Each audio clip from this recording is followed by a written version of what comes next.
नमस्कार दोस्तों, कैसे हैं आप लोग। उम्मीद करता हूँ कि आप अच्छे हो। मैं आपके साथ कुछ पॉइंट डिस्कस करना चाहता हूँ, जो कि मैं देखता हूँ कि कुछ बच्चे कहाँ गलतियाँ करते हैं, उन्हें क्या करना चाहिए, क्या नहीं करना चाहिए।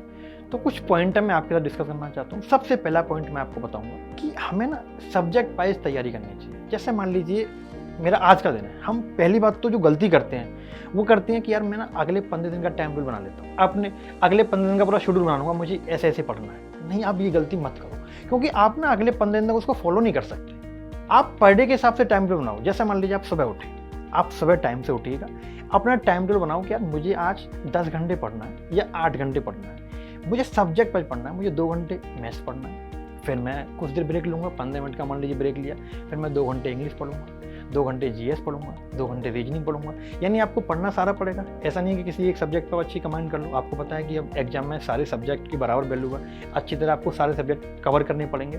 तो उसके लिए ना आप पहले पर डे के हिसाब से टाइम टेबल बनाओ। उसके बाद आप गलती क्या करते हैं, आपने पढ़ाई कर ली, लेकिन आप शाम को ये नहीं देखोगे कि मैंने पढ़ाई जो की, क्या मैं उस पर उतना अच्छे से अमल कर पा रहा हूँ, क्या मैं पेपर में उतना अच्छा कर पाऊंगा।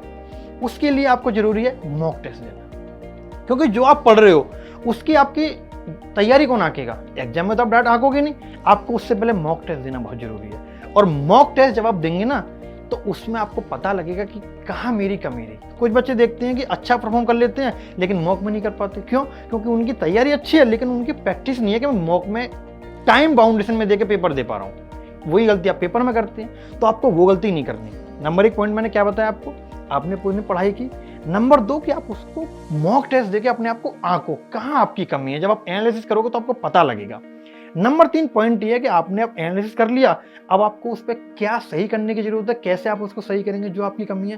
फिर आप करो प्रैक्टिस। आपको पता लगा कि यार मैंने एक मॉक दिया, मेरे इस सब्जेक्ट में ये वाला पॉइंट वीक है, मेरा इस सब्जेक्ट में ये वाला टॉपिक वीक है, मैं इसको अच्छे से नहीं कर पा रहा हूँ, तो उस टॉपिक का प्रैक्टिस करो। ऐसा हो नहीं सकता कि आप बराबर जब प्रैक्टिस करोगे ना कि आपसे ना हो, क्योंकि आप किसी भी चीज़ की अच्छी तरह प्रैक्टिस करोगे, मन लगा के पढ़ोगे, दिल लगा के पढ़ोगे, तो आप उसमें एक दिन जरूर सक्सेस पाओगे। और उसके बाद एक और पॉइंट हमारे ये चौथा पॉइंट ये आता है कि कुछ बच्चे क्या करते हैं कि यार मैं अकेले नहीं पढ़ पा रहा, मेरे साथ दिक्कत है, मैं आधे घंटे पढ़ता हूँ, फिर मुझे बाहर घूमने का मन करता है, फिर मुझे मोबाइल चलाने का मन करता है। और कुछ बच्चे क्या होते हैं, उन्हें अकेले पढ़ना अच्छा लगता है। तो जो अकेले पढ़ रहे हैं अच्छी बात है। कुछ लोग जो अकेले नहीं पढ़ पाते, जिनका मन नहीं लगता, जो अपनी कंसिस्टेंसी बना कर नहीं रख पाते, तो उनके लिए मैं कहना चाहूँगा वो ग्रुप में पढ़ाई कर सकते हैं, क्योंकि पढ़ना तो आपको पड़ेगा, चाहे आप अकेले पढ़ो चाहे आप किसी के साथ पढ़ो। तो आप ग्रुप में जैसे कोई आपके दोस्त हैं, लेकिन अच्छे दोस्तों को पकड़ो जो आपका टाइम वेस्ट ना करें, जो पढ़ने में आपका साथ दें, ऐसे दोस्तों को पकड़ो। जैसे मान लीजिए आपने 4 दोस्त पकड़े कि यार चलो आज चारों पढ़ते हैं, और किसी एक टॉपिक को उठा लीजिए कि यार आज हम ये टॉपिक कवर करेंगे। उससे क्या होगा, जैसा मान लीजिए कोई डाउट किसी और बच्चे का आया, कोई डाउट किसी दूसरे बच्चे का आया, तो आपस में आप उसको डिस्कस करके आराम से पढ़ सकते हो। मैंने देखा है कि ये सारी चीज़ें आपने कर ली। नंबर 1 पॉइंट आपने पढ़ लिया, नंबर 2 पढ़ लिया, नंबर 3 कर लिया, नंबर 4 पॉइंट कर लिया, लेकिन उसके बाद ये सारी चीज़ें आपको मिलेंगी कहाँ, कैसे आप कवर करेंगे। कुछ बच्चे होते हैं कि यार मैं क्लासेस तो अच्छी कर रहा हूँ, कहीं ना कहीं पढ़ते हैं यार बच्चे, मैं मॉक टेस्ट नहीं दे पा रहा, या फिर मैं प्रैक्टिस अच्छे से नहीं कर पा रहा। तो उसके लिए हमारे पास अभिनय मैथ्स एप्लीकेशन पे सारे कोर्सेज अवेलेबल है, मॉक टेस्ट अवेलेबल है आपके लिए। जैसा कि आपको पता है अभिनय मैथ्स एप्लीकेशन पे हमारे मॉक टेस्ट अवेलेबल है, जो कि आप ले सकते हैं। बहुत ज़्यादा मॉक टेस्ट है, हर कैटेगरी का मॉक टेस्ट अवेलेबल है, उसमें आप दे सकते हैं, उससे प्रैक्टिस कर सकते हैं। अगर कोई बच्चा चाहता है कि यार मुझे कोर्स चाहिए, सीक्वेंस वाइज मुझे पढ़ना है, अच्छी तरह पढ़ना है, मुझे साथ में प्रैक्टिस भी करनी है, मुझे मॉक टेस्ट भी देने हैं, तो हमारा एसएससी कंप्लीट फाउंडेशन 3.0 बैच चल रहा है अभी, जिसमें हम सारे सब्जेक्ट कवर कर रहे हैं। Maths, reasoning, English, GS, static GK, computer. उसके रजिस्ट्रेशन अभी 30 अप्रैल को बंद हो जाएंगे, आप उसमें एडमिशन ले सकते हैं। कुछ होता है, कुछ बच्चे चाहते हैं कि यार मुझे कंप्लीट फाउंडेशन कोर्स तो मिल गया, चलो ठीक है, मुझे ऐसा मिल जाए जो मैं जल्दी कवर कर सकूं उस बैच को।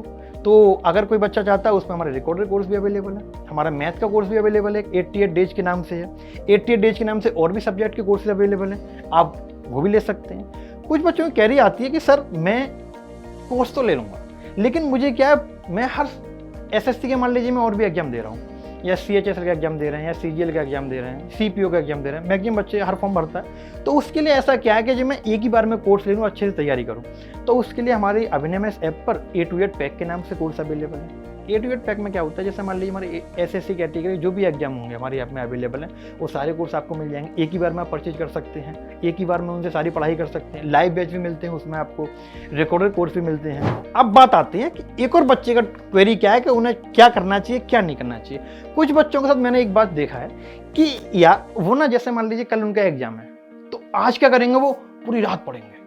यार आप पिछले साल भर से तैयारी कर रहे हो, पिछले 6 महीने से तैयारी कर रहे हो, क्या अभी भी आपको लेट नाइट तक जागने की ज़रूरत है? क्योंकि अगर आप लेट नाइट तक जागोगे ना, तो जब सुबह पेपर देने जाओगे तो वहाँ आपका माइंड पूरी तरह सेट नहीं होगा। क्यों सेट नहीं होगा? क्योंकि आप पूरी रात के जगे हुए हो, आपने पूरी रात अच्छे से पढ़ाई कर ली, लेकिन सुबह आप उतने अच्छी तरह उठ भी नहीं पाओगे, आप फ्रेश फील नहीं करोगे। और आपको पता है जब आप पेपर देने जाते हैं ना, तो वहाँ आपका माइंड का फ्रेश होना बहुत ज़रूरी है, माइंड बिल्कुल स्थिर होना बहुत ज़रूरी है। और वो तभी हो सकता है कि आपका जब भी पेपर हो, आप उससे एक दिन पहले प्रॉपर टाइम से सो जाएं और जल्दी सोने की कोशिश करें कि आप सुबह टाइम से उठ सको और पेपर में टाइम से पहुंच सको। ये गलती आपको नहीं करनी। अक्सर बच्चे इसी गलती को करते हैं, लेट नाइट सोएंगे, फिर सुबह जल्दी जल्दी उठेंगे या लेट उठेंगे, सेंटर पर नहीं पहुंच पाते। पता लगता है कि उनकी पूरी 1 साल की मेहनत 5 मिनट बेकार हो गई। क्यों? कि 5 मिनट लेट पहुंचे, सेंटर में अंदर नहीं जाने दिया। तो ये गलती आपको नहीं करनी। आप गलती करते हैं। आपको टाइम से सोना है, सुबह एग्जाम में टाइम से पहुंचना है। मैंने आपको 5 पॉइंट बताए, 5 पॉइंट प्रॉपर तरीके से ध्यान रखिएगा और मन लगा के पढ़िएगा। अगर कोई भी क्वेरी है आपके लिए, कोई भी दिक्कत है, तो आपके लिए हमारे डिस्क्रिप्शन में लिंक दिए गए कोर्सेज के, फ़ोन नंबर पर दिए गए, आप उनका कोई भी क्वेरी पूछ सकते हैं, कोई भी हेल्प ले सकते हैं। Thank you so much.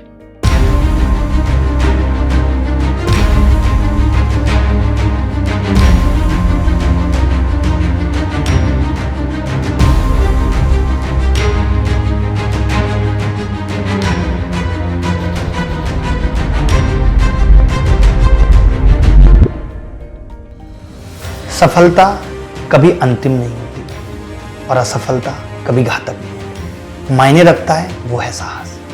इसका मतलब था कि अगर हम सफल हो गए, इसका मतलब ये नहीं कि जिंदगी में सब कुछ मिल गया, उसके बाद भी बहुत सारी सफलताओं की और जरूरत होती। और अगर असफल हो गए, इसका मतलब ऐसा नहीं कि वो इतनी घातक है, वो ऐसी हो गई कि अब उसका इलाज नहीं।